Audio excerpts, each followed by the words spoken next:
वो बिल्कुल इस गल चो नहीं सी निकलिया कि उन्होंने आनंदपुर का मता मनवाना। साधन बनते होंगे, बाज भी साधन बनया। गल यह है कि कौम की जो दशा बनी हुई सी वो दशा बदलनी सी, वो दशा एवें नहीं सी बदलनी। वो दशा क्यों बनी सी, की सी वो महबूब साहब ने बहुत ही सोहने शब्दों के विच बयान किया है कि पंथ रब्बी बख्शिशां तो सखने घेरे विच घिरिया गया, बहुत लंबा इलाही रहमतां तो सखना हो गया सी पंथ।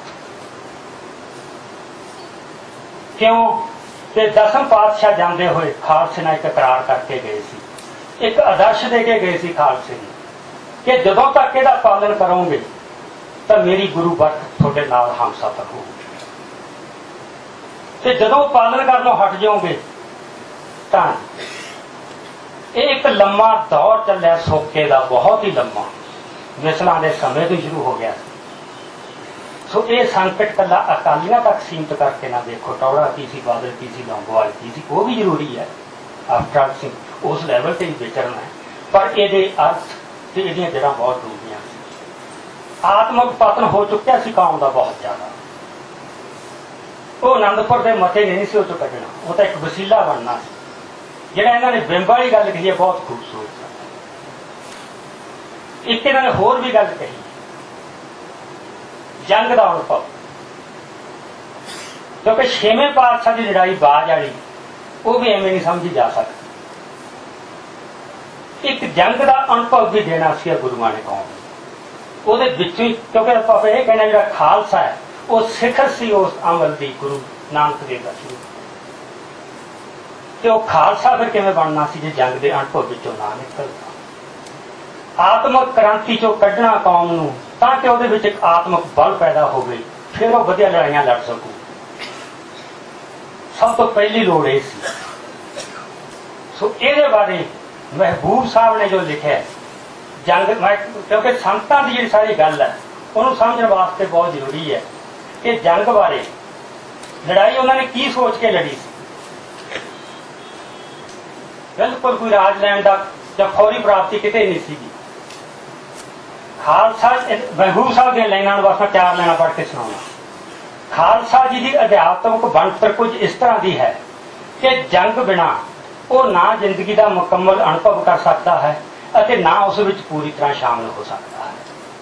जे जंग नूं खालसा अनुभव विचों कढ़ दईए तो उसकी अखलाकी पगीजगी की तीव्रता एकदम घट जाए, वो अपने आत्मक सोमियां नालों टुट जाएगा अते उसके कलामई चाह नूं लोड़ीदा सोहज नहीं मिल सकेगा। इत्थों तक कि उसकी अहिंसा की प्रतीति भी कमजोर हो जाएगी, उसके रहम से मुहब्बत के जज्बियां का सोच अपनी चमक गवा बैठेगा। उसके रूहानी तौर पर जिउंदे रहन लई जंग का अनुभव बहुत जरूरी है। हुण इत्थों कौम नूं जंग च पाउण पिछे एक तो आत्मक वड्डी विशाल सोच काम कर रही है जी, किसी की गिनती च नहीं। असीं जो संतां नूं देखण लगदे हां असीं उत्थों खड़े, जिहदा कृपाल सिंह की किताब पढ़ो अखे डिठा नीला तारा, जो 3 जून की रात नूं 3 जून की सवेर नूं जां रात नूं भाई अमरीक सिंह होरां नाल जो गलबात हुई उन्हां दी, भाई अमरीक सिंह कित्थों बोल रहे हैं तो उन्होंने कित्थे समझ रहा है, जाके टौड़े नाल भी गल करदा है, उन्होंने ये लग रहा है भी इन्हां बंदियां दा दिमाग ठीक है जिहड़ियां गल्लां करी जांदे। क्योंकि भाई अमरीक सिंह चाहते सी तो भी अजे भी तुसीं कुछ कर सको, इन्ना आ ऐलान कर सको, आ कर सको। हुण उन्होंने तो जंग नूं देख ही खुश कर रहे सी।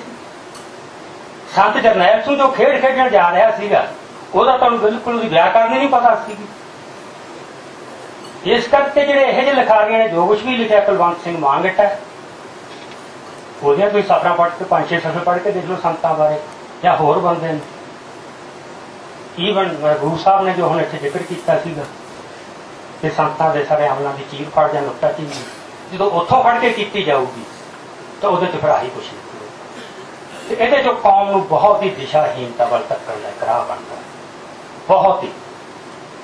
सो इस तो जिथे मैं कहना भी संतां नूं असीं बचाउणा है, रख्या करनी है असली संत की। ਤੇ ਜੇ ਅਸੀਂ ਉਹਦੇ ਇੰਨਾ ਉਜਾਰਾ ਨਾਲ ਚੀਰ ਫਾੜ ਕਰਨ ਲੱਗ ਜਾਾਂਗੇ ਫਿਰ ਉਹ ਸੰਤ ਦਾ ਦੇਖ ਲਓ ਵਿੱਚ ਕੀ ਰਹਿ ਜੂਗਾ। ਇੱਕ ਨਿਆਣੇ ਜਿਹੇ ਬੰਦਿਆਂ ਦੇ ਵਿੱਚ ਜੁੜ ਜਾਊਗਾ ਵੀ ਉਹਦੇ ਵਾਲੀਆਂ ਗਲਤੀਆਂ ਤੋਂ ਬਚੋ ਬਸ। ਸੋ ਇਸ मेरा ख्याल है जो अज महबूब साहब ने सारा प्रसंग सिरजिया कि संत नूं की दसन लग असलियत दे नूं किस तरह प्रकाश होया। ये प्रकाश आम बंदे नूं किसी नूं नहीं हो सकता। सो नेशन का संकल्प, लिबरल डेमोक्रेसी का, सैकुलरिज्म का, ये एडा भुलेखा पाऊ सिद्धांत है घट गिनतियां वास्ते, खास करके सिखां वर्गे। वो जिन्ना चिर इस नूं चैलेंज करन दी अवस्था च नहीं आउणगे वो कोई भी अर्थ भरपूर प्राप्ति संभव नहीं। संतां ने की कीता, जिवें इन्हां ने महबूब साहब ने भी कीता, उन्होंने कोई किताब नहीं लिखी ना पढ़ी। हो सकता उस कौमां दे सिद्धांत का कुछ ही पता ना हो।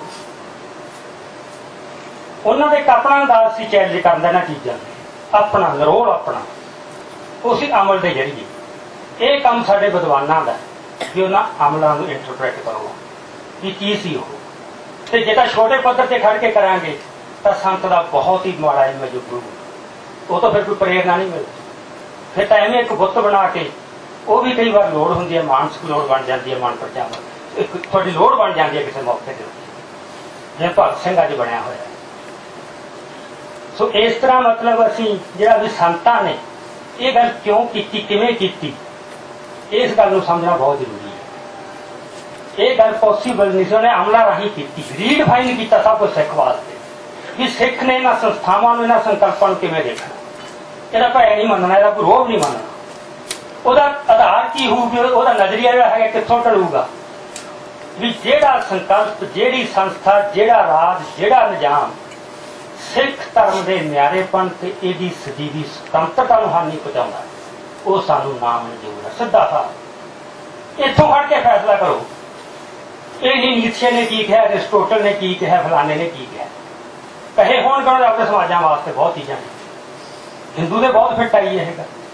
नेशन स्टेट की, सैकुलरिज्म की, लिबरल डेमोक्रेसी की, साडा डेमोक्रेसी का जो भी निकलूगा, साडा जो सिद्धांत निकलूगा वो साडी इस गल नूं ध्यान च रख के निकलूगा कि साडी उस गल नूं हानि हुंदी है कि नहीं।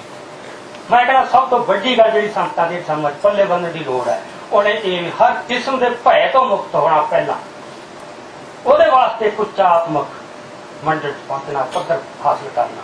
यह आम बंदे तो है। आपां कहीए जो सारे किस्म के भय त्याग दिए, स्वार्थ त्याग दिए, ये वास्ते कमाई करनी पैंदी, हकदार बनना पैंदा उस अवस्था ते पहुंचण दा। वो हकदार कौन है? तो संतां दी उस कमाई नूं ना भुल्लो।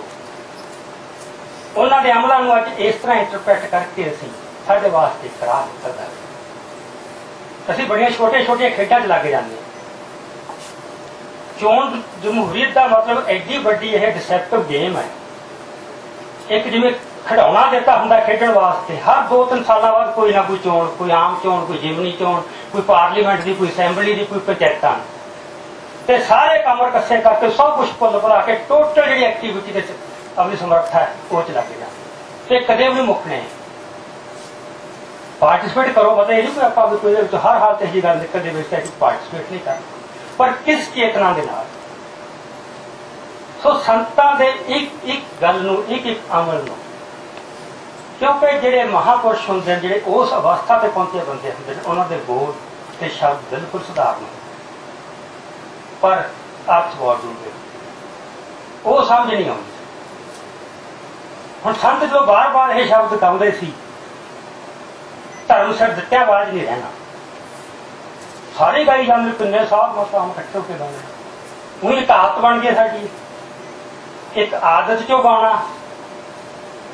उन्होंने सामने कोई होर लक्ष्य सिर, वो सिर पैदा करने जा रहे जो धर्म वास्ते लग सकन, वाकिया के कोई होर प्रोजेक्ट। सो एक तो जिहड़ा किसी भी राजसी आगू का या राजनीतिवान का कोई भी पैंतरा या कर्म वो इत्थों आऊ कि उसका थ्रैट परसैप्शन की है, खतरे बारे समझ की सोझी की है। ਜਿਹੜਾ ਤਾਂ ਖਤਰਿਆਂ ਨੂੰ ਉਸ ਰੂਪ ਚ ਦੇਖ ਲਿਆ। ਸੰਤ ਜਰਨੈਲ ਸਿੰਘ ਉਹ ਖਤਰੇ ਪੂਰੇ ਐਨ ਸਪਸ਼ਟ ਤਸਵੀਰ ਚ ਦਿਖ ਰਹੇ ਕਿ ਇੱਥੇ ਹੋਣ ਕੀ ਵਾਲਾ ਹੈ। ਜਿਵੇਂ ਇਹਨਾਂ ਨੇ ਕਿਹਾ ਸੀ, ਉਹ ਧਰਤੀ ਕੰਬਣ ਵਾਲਾ ਜਾਂ ਕਿ ਸਿੱਖ ਧਰਮ ਉੱਤੇ ਕੀ ਕੁਛ ਵਾਪਰਨਾ ਹੈ। ਸਿੱਖ ਧਰਮ ਦੀ ਸੁਤੰਤਰ ਹੋਂਦ ਦੇ ਮਿਟਣ ਦਾ ਹਕੀਕੀ ਖਤਰਾ ਉਹਨਾਂ ਨੂੰ ਦਿਸ ਰਿਹਾ ਤੇ ਜਿਹਨੂੰ ਆਪਣੇ ਗੁਰੂ ਨਾਲ ਤੇ ਧਰਮ ਨਾਲ ਐਡਾ ਅਜੋਕ ਇਸ਼ਕ ਹੈ, ਉਹ ਉਸ ਮੌਕੇ ਚੁੱਪ ਕਰਕੇ ਜਾਂ ਮਤਲਬ ਆਰਾਮ ਨਾਲ ਬਹਿ ਜੇ ਤੇ ਕੋਈ ਹੰਭਣਾ